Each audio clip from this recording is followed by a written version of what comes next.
The Mystic Will by Charles Godfrey Leland. Chapter 10. The Subliminal Self. While the previous pages of this work were in the press, I received and read a very interesting and able book entitled Telepathy and the Subliminal Self, or an account of recent investigations regarding hypnotism, automatism, dreams, phantoms, and related phenomena, by R. Osgood Mason, A.M., Fellow of the New York Academy of Medicine. Dr. Mason, on the whole, may be said to follow Hartmann, since he places thaumaturgy, or working what have been considered as wonders, miracles, and the deeds of spiritualists, on the evolutionary or material basis. He is also far less superstitious, or prone to seek the miraculous and mysterious for its own sake, than his predecessors in occulta, and limits his beliefs to proofs sustained by good authority.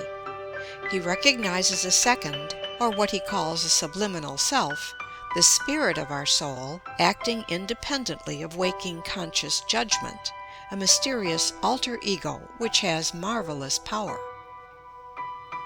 This second, or inner self, I have also, through this work of mine, recognized as a reality, though it is, like the self-conscious soul, rather an aggregate than a distinct unity.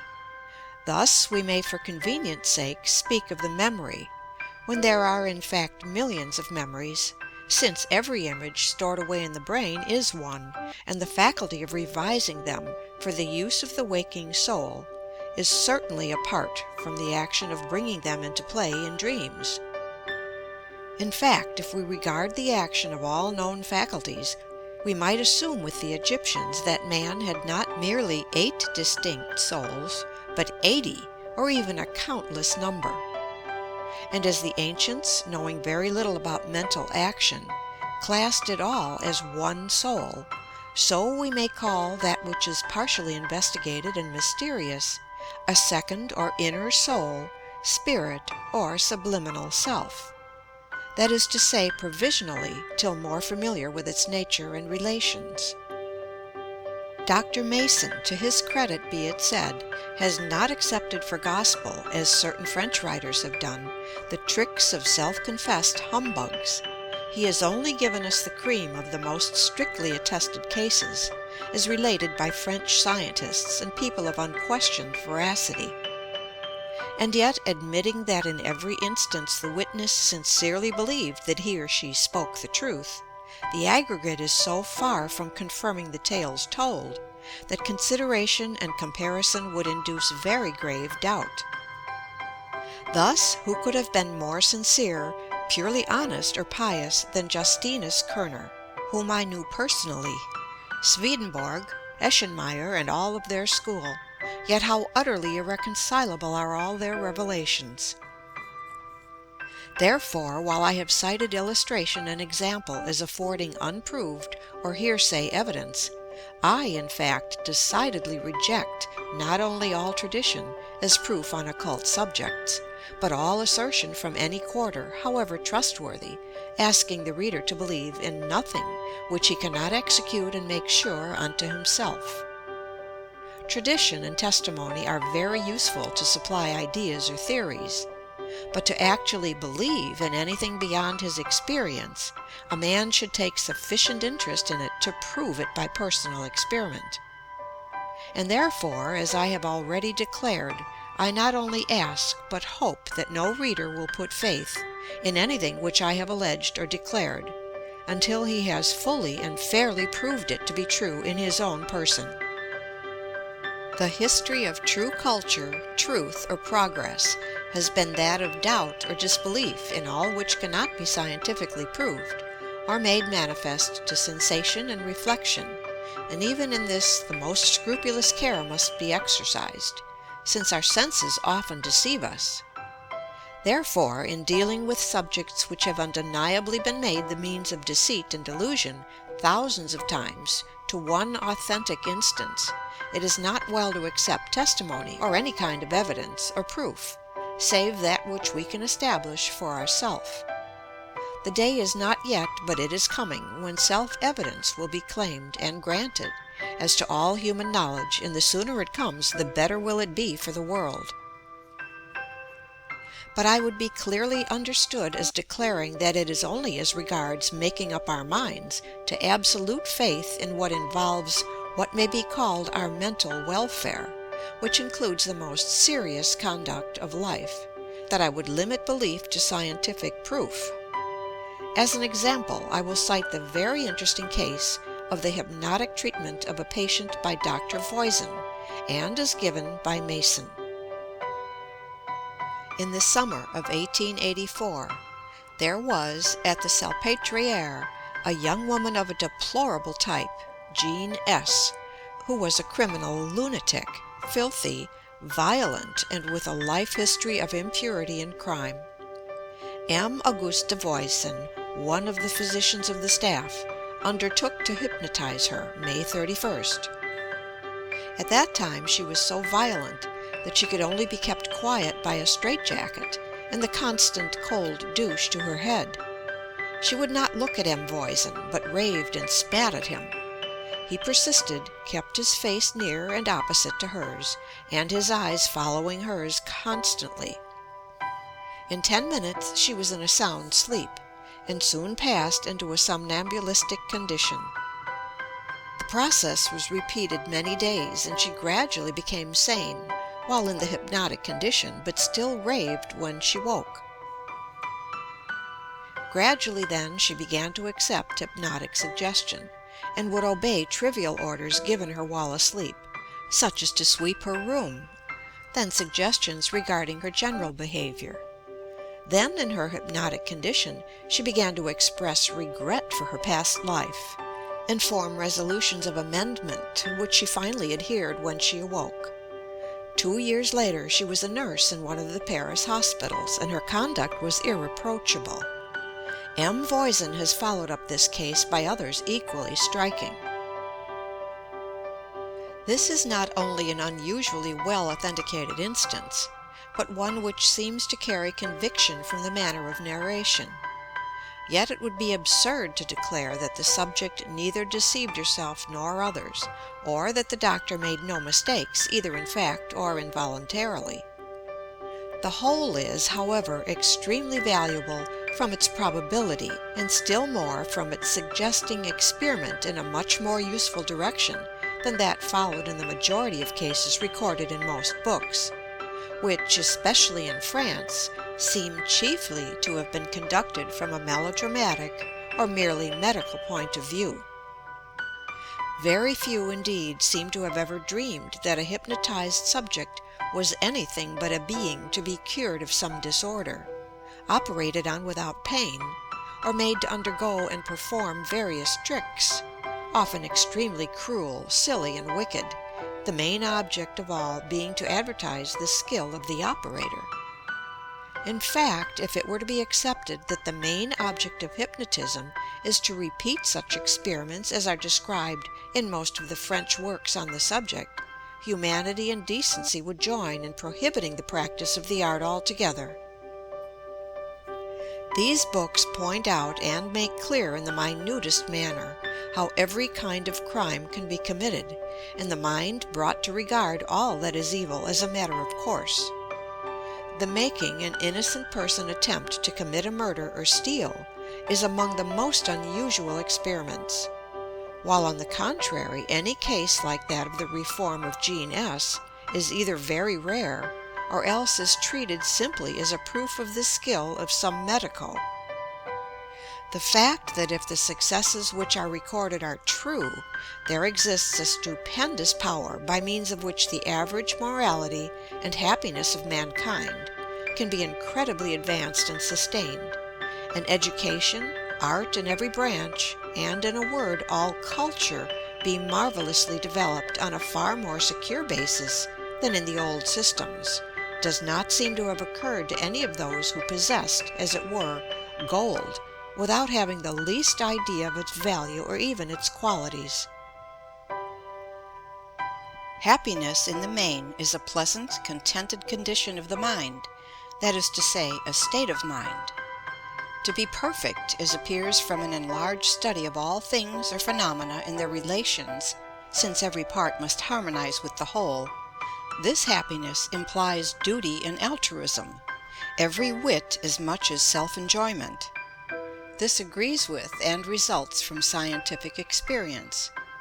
Under the old a priori psychologic system, selfishness, which meant that every soul was to be chiefly or solely concerned in saving itself, guided by hope of reward and fear of punishment, it was naturally the basis of morality. Now, accepting the definition of happiness as a state of mind under certain conditions, it follows that it can be realized to a great degree, and in all cases to some degree. Firstly, by forethought or carefully defining what it is or what we desire, and secondly, by making a fixed idea by simple, well-nigh mechanical means, without any resource to les grands moyens. According to the old and now rapidly vanishing philosophy, this was to be effected by sublime morality, prayer, or adjuration of supernatural beings and noble heroism, but what is here proposed is much humbler, albeit more practical. Reading immortal poetry or prose is indeed a splendid power, but to learn the letters of the alphabet and to spell is very simple and unpoetic, yet far more practical. What I have described has been the mere dull rudiments. It is most remarkable that the world has always known that the art of Raphael, Michael Angelo, and Albert Dürer was based, like that of the greatest musicians, on extensive rudimentary study, and yet has never dreamed that what far surpasses all art in every way, and even includes the desire for it, may all proceed from or be developed by a process which is even easier than those required for the lesser branches. He who can control his own mind by an iron will, and say to the thoughts which he would banish, "Be ye my slaves, and be gone into outer darkness," or to peace, "Dwell with me forever, come what may," and be obeyed, that man is a mighty magician who has attained what is worth more than all that earth possesses. Absolute self-control under the conditions before defined, since our happiness to be true must agree with that of others, is absolutely essential to happiness. There can be no greater hero than the man who can conquer himself and think exactly as he pleases.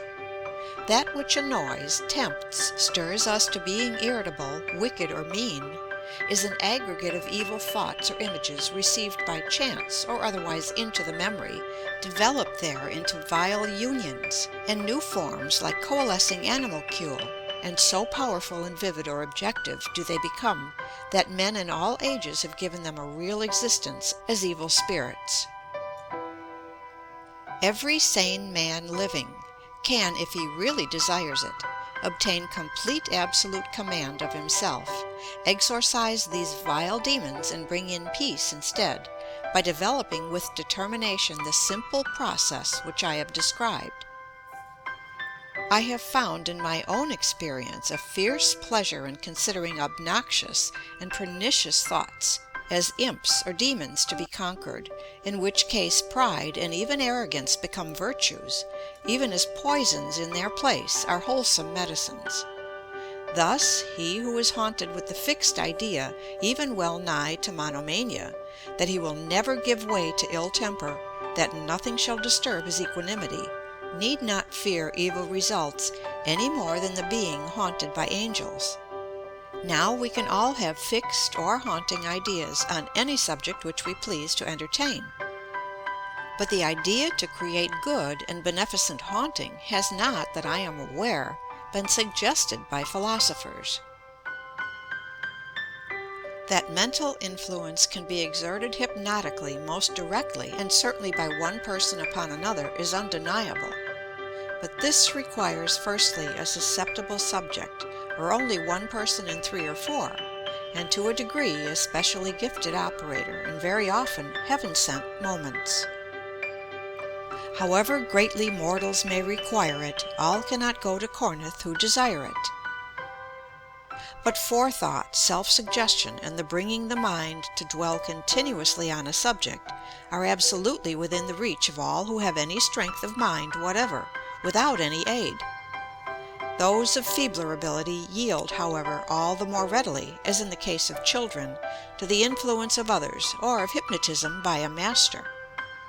Therefore, either subjectively or with assistance, most human beings can be morally benefited to a limitless degree, morally including intellectually. We often hear it said of a person that he or she would do well or succeed if that individual had application. Now, as application, or sticking to it, or perseverance in earnest faith is the main condition for success in all that I have discussed, I trust that it will be borne in mind that the process indicated provides from the first lesson or experiment for this chief requisite. For the forethinking and hypnotizing our minds to be in a certain state or condition all the next day, by what some writers, such as Hartmann, treat as magical process, but which is just so much magical as the use of an electrical machine, is simply a beginning in attention and perseverance. So, like a snowball rolled in falling snow, it gathers size as it doth onward go. When we make a wish or will, or determine that in future after awaking we shall be in a given state of mind, we also include perseverance for the given time, and as success supposes repetition in all minds, it follows that perseverance will be induced gradually and easily. And here I may remark that while all writers on ethics, duty, or morals cry continually, be persevering, be honest, be enterprising, exert your will, and so on, and waste thousands of books in illustrating the advantages of all these fine things, there is not one who tells us how to practically execute or do them. To follow the hint of a quaint Sunday school picture, they show us a swarm of bees with hive and honey, but do not tell us how to catch one. And yet a man may be anything he pleases if he will by easy and simple practice, as I have shown, make the conception habitual. I do not tell you, as these good folk do, how to go about it nobly, or heroically, or piously. In fact, I prescribe a method as humble as making a fire, or a pair of shoes, and yet in very truth and honor I have profited far more by it than I ever did from all the exhortations which I have ever read.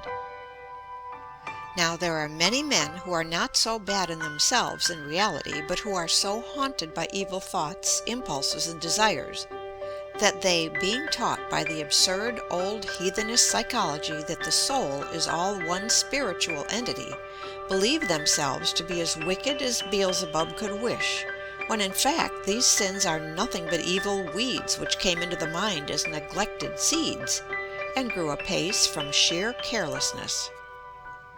Regarding them in the light, as one may say, of bodily and material nuisances, or a kind of vermin, they can be extirpated by the strong hand of will, much more easily than under the old system, whereby they were treated with respect and awe, as Milton hath done, and most immorally too, Dante being no better, and they would both have exerted their gigantic intellects to better purpose by showing man how to conquer the devil, instead of exalting and exaggerating his stupendous power and showing how, as regards humanity, for which expressly the universe, including countless millions of solar systems, was created, Satan has by far the victory, since he secures the majority of souls. For saying which thing, a holy bishop once got himself into no end of trouble. I say that he who uses his will can crush and drive out vile haunting thoughts, and the more rudely and harshly he does it, the better. In all the old systems, without exception, they are treated with far too much respect and reverence, and no great wonder either, since they were regarded as a great innate portion of the soul. Whether to be cleared out by the allopathic exorcism or the gentler homeopathic prayer, the patient never relied on himself. There is a fine Italian proverb in the collection of Guido Verino, Venice, 1656, which declares that buona volenta supplicia facoltà, strong will ekes out ability, and before the will, which the Church has ever weakened or crushed, no evil instincts can hold. The same author tells us that the greatest man in the world is he who can govern his own will. Also, to him who wills, naught is impossible. To which I would add that whoever chooses to have a will may do so by culture, or by ever so little to begin with.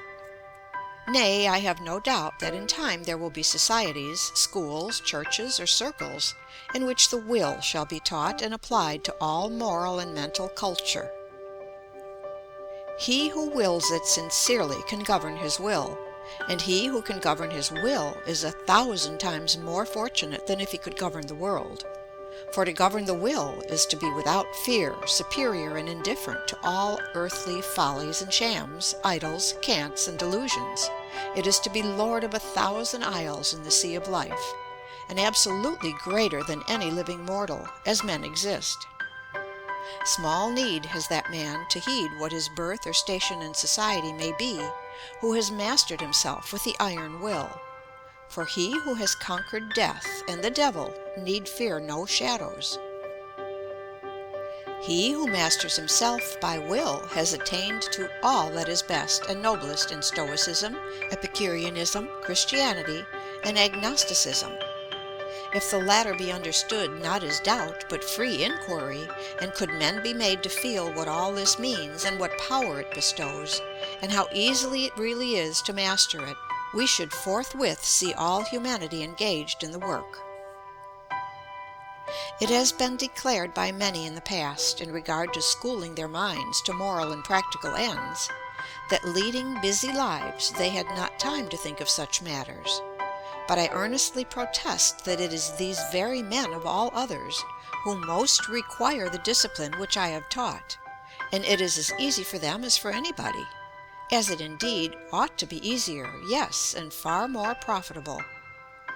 For the one who leads by fortune a quiet life of leisure can often school himself without a system, while he who toils amid anxious thoughts and with every mental power severely taxed, will find that he can do his work far more easily if he determines that he will master it. The amount of mental action which lies dormant in us all is illimitable, and it can all be realized by the hypnotism of will.